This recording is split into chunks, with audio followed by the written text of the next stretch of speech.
सफेद कोट पहनना आसान नहीं, हर मुस्कान के पीछे घंटों की मेहनत होती है। लेकिन जब किसी की जान बचती है तब हर थकान मिट जाती है। हर नई सुबह एक नई उम्मीद लाती है। तुम्हारी मेहनत ही तुम्हारी पहचान बनाएगी। हेलो नमस्कार साथियों, मैं छाया और आप सभी का स्वागत है छाया मेडिकल क्लासेस में। तो आज हम मेडिकल सर्जिकल नर्सिंग, जो हमारा टॉपिक चल रहा है ब्लड, आज हम ब्लड के अंदर ही हेमेटोपोइसिस पढ़ेंगे। It means formation of blood cells. ठीक है, उसी से रिलेटेड आज हम एमसीक्यू कवर करने वाले हैं। हर एक लाइन से मैंने जैसा कि पहले ही बता चुकी हूं आपको कि हर एक लाइन से हम क्वेश्चन को बनाएंगे।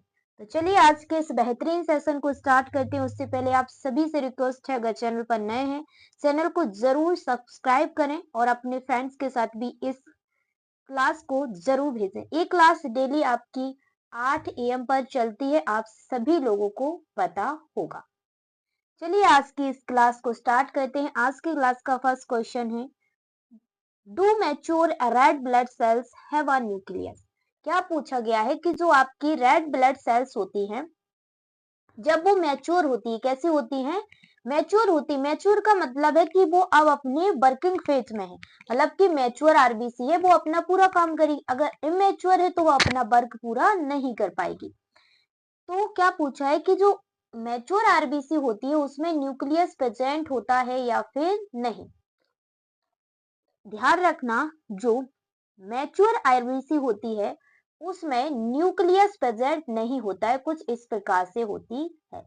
इसमें न्यूक्लियस अब्सेंट होता है, ध्यान रखना। तो यहाँ पे हम लगाएंगे नो। सारे क्वेश्चन आएंगे कि क्यों नहीं होता है, आपके मन में आएगा, उसका भी आगे क्वेश्चन आने वाला है। बस आपको इन सभी क्वेश्चनों को नोट करना है अपनी नोटबुक में। नेक्स्ट क्वेश्चन पूछा गया है, do mature red blood cells have mitochondria. अब क्या पूछा गया है कि जो मैच्योर आरबीसी है उसमें माइटोकॉन्ड्रिया होता है या फिर नहीं। ध्यान रखना, माइटोकॉन्ड्रिया भी अब्सेंट होता है। नो, इसका आंसर होगा no. Option B is correct answer. क्यों अब्सेंट होता है माइटोकॉन्ड्रिया, उसका भी आगे हम सवाल करेंगे। नेक्स्ट क्वेश्चन है, why do mature red blood cells lack mitochondria.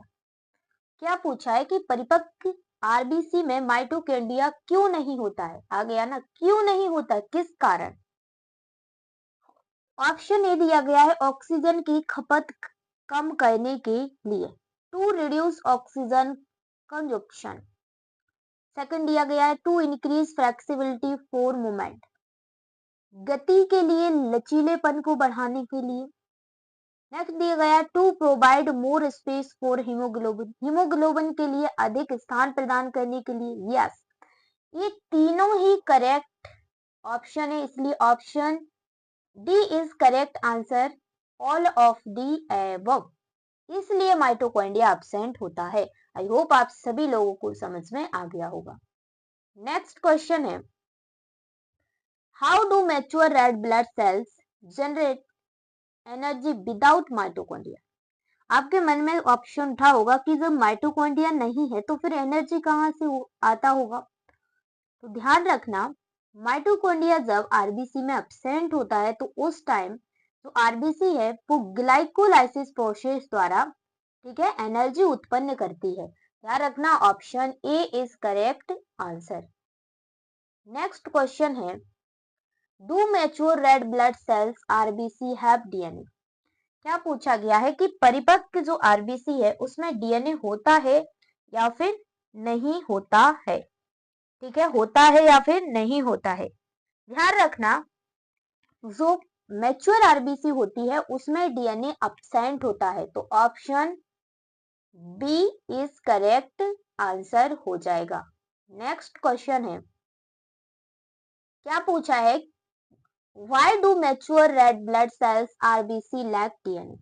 क्या पूछा है कि जो परिपक्व लाल रक्त कोशिकाएं हैं में डीएनए क्यों नहीं होता है। तो इसका आंसर होगा ऑल ऑफ दी एबव। क्या होगा? All of the above. क्यों होगा all of the above? To create more space for haemoglobin, haemoglobin के लिए अधिक स्थान बनाने के लिए। टू प्रिवेंट सेल डिवीजन, कोशिका विभाजन को रोकने के लिए। टू रिड्यूस एनर्जी कंजप्शन, ऊर्जा की खपत कम करने के लिए ही डीएनए एब्सेंट होता है। ध्यान रखना option D is correct answer.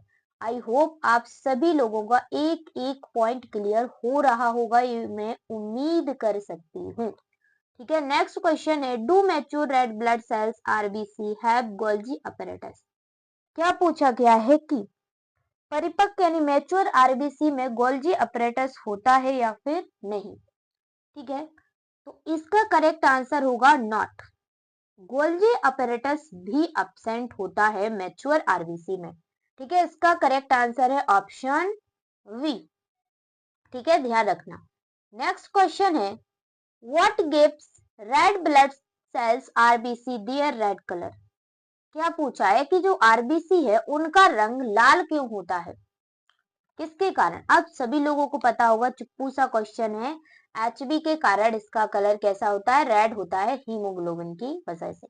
और हीमोग्लोबिन का कलर रेड क्यों होता है, आगे क्वेश्चन आने वाला है। ठीक है, नेक्स्ट क्वेश्चन है, व्हाट इज हीमोग्लोबिन? क्या पूछा है? हीमोग्लोबिन क्या है? हीमोग्लोबिन क्या है? ध्यान रखना, haemoglobin a protein that carries oxygen in the blood. Oxygen एक प्रोटीन है, ठीक है, जो रक्त में ऑक्सीजन को ले जाने का काम करती है। Option A is correct answer. Haemoglobin से रिलेटेड क्वेश्चन भी आएंगे हर एक लाइन से। नेक्स्ट क्वेश्चन है, what gives haemoglobin Hb its red colour? आ गया ना क्वेश्चन। क्या पूछा है कि हीमोग्लोबिन का कलर रेड क्यों होता है, किसकी वजह से होता है? ध्यान रखना, आयरन की वजह से रेड कलर होता है। आयरन में कौन से पिगमेंट के कारण? कौन से पिगमेंट के कारण? तो आयरन में एक पिगमेंट होता है जिसे हम कहते हैं प्रोफाइरिन रिंग। क्या कहते हैं? Porphyrin ring. ठीक है, क्या कहते हैं? Porphyrin ring. इसकी वजह से जो हीमोग्लोबिन है उसका कलर रेड होता है। ध्यान रखना, porphyrin ring. Option B is correct answer. Iron आ जाए तो भी सही करना है। अगर आयरन और प्रोफाइरिन दोनों दिया हो तो आपको प्रोफाइरिन रिंग करेक्ट आंसर करना है, ध्यान रखना। क्वेश्चन है, क्या पूछा है? What is the normal range of RBC count in males? क्या पूछा है कि आरबीसी है वो मेल्स में कितनी प्रेजेंट होती हैं? ठीक है, आरबीसी है वो मेल में कितनी प्रेजेंट होती हैं? ध्यान रखना, 5 to 5.5 मिलियन पर mm ऑफ 3। ठीक है, कितनी होती हैं? 5.0 to 5.5 मिलियन mm3। ध्यान रखना, option C is correct answer हो जाएगा। नेक्स्ट क्वेश्चन है, what is the normal range of RBC count in females? यहाँ पे क्या पूछा है कि फीमेल्स में आरबीसी काउंट कितने होते हैं? ध्यान रखना, फीमेल्स में होती है 4.5 to 5 million mm3। Option B is correct answer. Next question है, what is the shape of red blood cells? क्या पूछा है? आरबीसी का शेप कैसा होता है? आरबीसी का शेप कैसा होता है? तो ध्यान रखना, आरबीसी का शेप इस टाइप से होता है, मैं बना देती हूँ। इस टाइप से आरबीसी का शेप होता है। इसे हम कैसा कहते हैं? बायकॉनकेव। ठीक है, बायकॉनकेव यानी द्विचक्रीय। द्विचक्रीय होता है। और भी दो नाम और ध्यान रख ले, ध्यान से सुनो, डंबल या डंबल आ जाए, ठीक है, और अगर डिस्क शेप आ जाए, डिस्क शेप, ये भी आपको ध्यान रखना, डंबल, डिस्क शेप और बायकॉनकेव।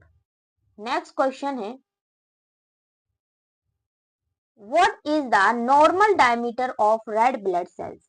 क्या पूछा है कि लाल रक्त कोशिकाओं का सामान्य व्यास कितना होता है? ठीक है, सामान्य व्यास कितना होता है? तो ध्यान रखना, इसका जो डायमीटर है वो होता है 7.2 माइक्रोमीटर। तो option B is correct answer, 7.2 micrometre. Next question है, what is the normal thickness of red blood cells. क्या पूछा है कि जो रेड ब्लड सेल्स है उसकी थिकनेस कितनी होती है, ठीक है, मोटाई। ध्यान रखना उसकी मोटाई होती है 2.2 micrometre. Option B is correct answer. Next question है, what is the thickness of the centre of red blood cells. क्या पूछा है कि लाल रक्त कोशिकाओं में कोशिकाओं के केंद्र की मोटाई कितनी होती है। केंद्र की, देखिए मैं बना देती हूं ऐसे, इसकी पूछी है, इसकी मोटाई कितनी होती है इसकी। ध्यान रखना इसकी मोटाई होती है 1 माइक्रोमीटर। ध्यान रखना option B is correct answer, 1 micrometre. Next question है, what is the surface area of a red blood cells, it means RBC. क्या पूछा है, एक लाल रक्त कोशिका का सतह क्षेत्रफल कितना होता है। जो सतह का क्षेत्रफल होता है वो कितना होता है, और इसका जवाब है वो आपको कमेंट बॉक्स में बताना है। डेली ऐसा ही क्वेश्चन मैं बीच क्लास में पूछा करूंगी, ध्यान रखना। अब मैं देखती हूँ कि आपने कितना पढ़ा है। आपको बस एक क्वेश्चन बताना है, क्षेत्रफल कितना होता है, ठीक है। जरूर से आपको उसका जवाब कमेंट बॉक्स में बताना है। नेक्स्ट क्वेश्चन है, what is the life span of red blood cells in a newborn. यहाँ पे क्या पूछा गया है कि न्यूबॉर्न है उसमें आरबीसी का जीवन काल कितना होता है। ध्यान रखना जो न्यूबॉर्न है उसमें आरबीसी का जीवन काल होता है 80 डेज, इट मींस 80 डेज। अब आप कहोगी कि न्यूबॉर्न में बता दिया, एडल्ट में कितना होता है। चलिए आगे क्वेश्चन बेक कर रहा है, ठीक है। फिर भी आपको बता देती हूँ, क्वेश्चन है ज्यादातर बट फिर भी 120 डेज होता है एडल्ट में आरबीसी का लाइफ स्पैन, ठीक है, ध्यान रखना। और न्यूबॉर्न में 80 डेज। नेक्स्ट क्वेश्चन है, what does PCB stand for in the context of blood. क्या पूछा है कि रक्त के संदर्भ में पीसीबी का पूर्ण रूप क्या है, इसका फुल फॉर्म क्या होता है। ध्यान रखना इसका फुल फॉर्म होता है पैक्ड सेल वॉल्यूम। क्या होता है, packed cell volume. Option A is correct answer. Next question है, what is packed cell volume, PCV क्या है। पीसीबी क्या है, ध्यान रखना पीसीबी है the percentage of red blood cells in the blood. रक्त में लाल रक्त कोशिकाओं का प्रतिशत ही पीसीबी कहलाता है, ठीक है, the percentage of red blood cells in the blood. तो option B is correct answer हो जाएगा। नेक्स्ट क्वेश्चन है, which organ is known as the graveyard of RBC. क्या पूछा गया है कि आरबीसी का कब्रिस्तान किसे कहते। कब्रिस्तान मतलब आरबीसी कहां पर मरती है, जाती है, या उसका पूर्ण रूप कहाँ होता है। ध्यान रखना इसका जो इस कब्रिस्तान है वो है एस्प्लीन। ध्यान रखना option B is correct answer. Next question है, what is the first stage of red blood cell, it means RBC formation from CFUE colony forming unit erythroid, ठीक है। इरेथ्रोइड, इरेथ्रोसाइट कुछ भी लिखा हो, कंफ्यूज मत होना। इरेथ्रोसाइट भी लिखा मिलेगा आपको, इरेथ्रोइड भी लिखा मिल सकता है, तो कंफ्यूज मत होना। अब यहीं से शुरू होती है हमारी इरेथ्रोपोइसिस की process. CFUE colony forming unit erythroid, erythrocyte, ठीक है, आपको ये दोनों मिल सकते हैं। तो कौन सी होती है, पहली अवस्था, फर्स्ट स्टेज पूछा है। ध्यान रखना पहली अवस्था होती है प्रो इरेथ्रोब्लास्ट। क्या होती है, प्रो इरेथ्रोब्लास्ट। तो option A is correct answer. यहाँ पे मैं कुछ पॉइंट आपको बताना चाहूंगी, पॉइंट को ध्यान से सुनना। देखिए क्या बताना चाह रही हूँ कि जब आरबीसी की जो प्रोरेथ्रोब्लास्ट फेज होती है, देखिए यहाँ पे मैं बना रही हूँ, ये रही सेल, ये रहा न्यूक्लियस और ये रहा एचबी। यहाँ पे एचबी अब्सेंट होता है इस अवस्था में और न्यूक्लियस क्या है, वो रहता है प्रेजेंट। ठीक है, प्रोइरेथ्रोब्लास्ट फेज में जब ये जो आरबीसी है वो क्या होती है, ये मैच्योर होती है। ये मैच्योर होने की प्रोसेस यहीं से स्टार्ट होती है आरबीसी की, ध्यान रखना। ठीक है, ध्यान रखना इस समय जो आरबीसी का साइज होता है वो होता है 20 माइक्रोमीटर। ठीक है, ध्यान रखना कितना होता है, 20 माइक्रोमीटर। ध्यान रखोगे। चलिए नेक्स्ट क्वेश्चन है। नेक्स्ट क्वेश्चन है, what is the second name of the precursor cell of RBC. क्या पूछा है, आरबीसी की जो पूर्ववर्ती सेल है उसका दूसरा नाम क्या है। ध्यान रखना उसका दूसरा नाम ही इरेथ्रोब्लास्ट है।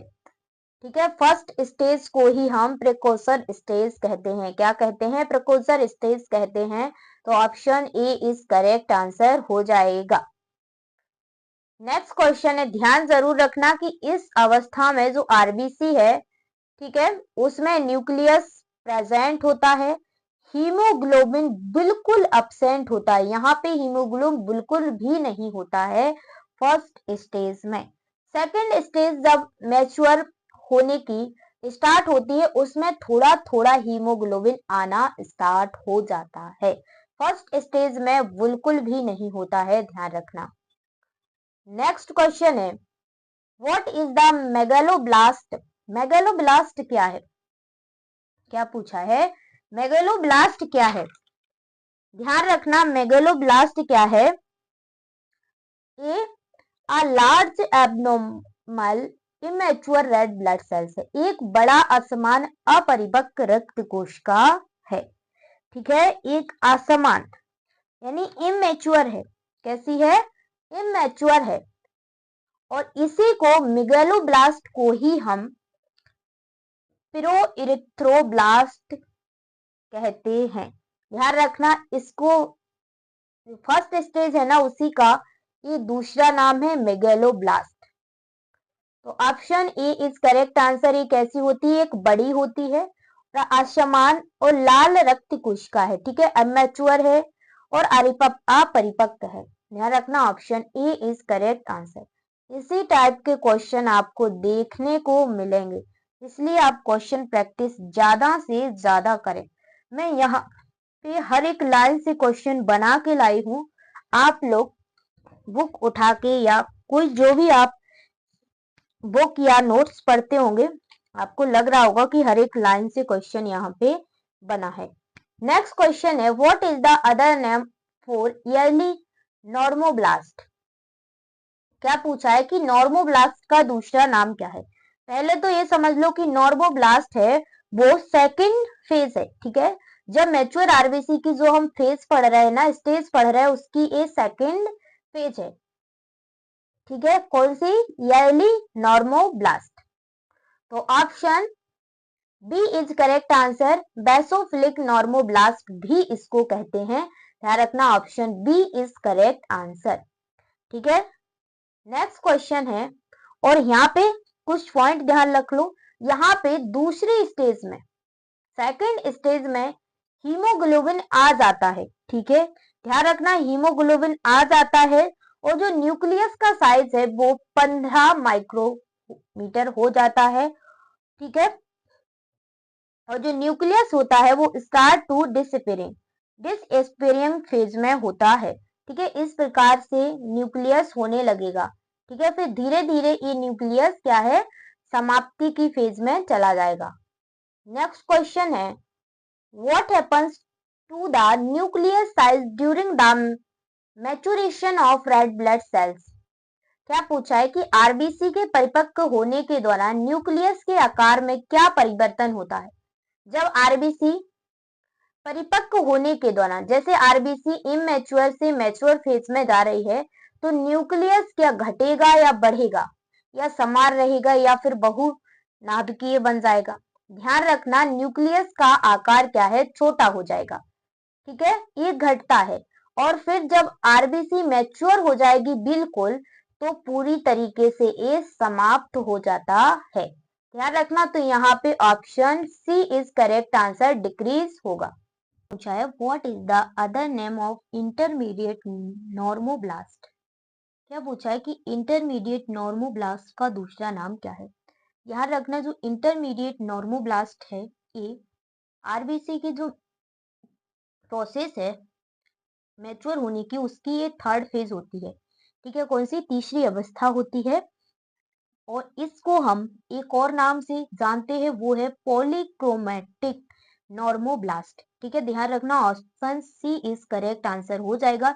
यहाँ पे आते आते जो आरबीसी का है वो साइज हो जाता है बाई 12 माइक्रोमीटर, ठीक है। और यहाँ पे भी HB it means haemoglobin present होता है, और जो न्यूक्लियस है वो धीरे धीरे इस टाइप से होने लगता है, धीरे धीरे डिसअपीयरिंग फेज में आने लगता है, ठीक है, समाप्ति अवस्था की ओर। नेक्स्ट क्वेश्चन है what is the other name for late normoblast. क्या पूछा है, लेट नॉर्मोब्लास्ट का दूसरा नाम क्या है, ठीक है। ध्यान रखना, जो लेट नॉर्मोब्लास्ट होती है, एक जो आरबीसी मैच्योरेशन की प्रोसेस जो हम पढ़ रहे हैं, उसकी फोर्थ स्टेज होती है। कितनी होती है, फोर्थ स्टेज होती है।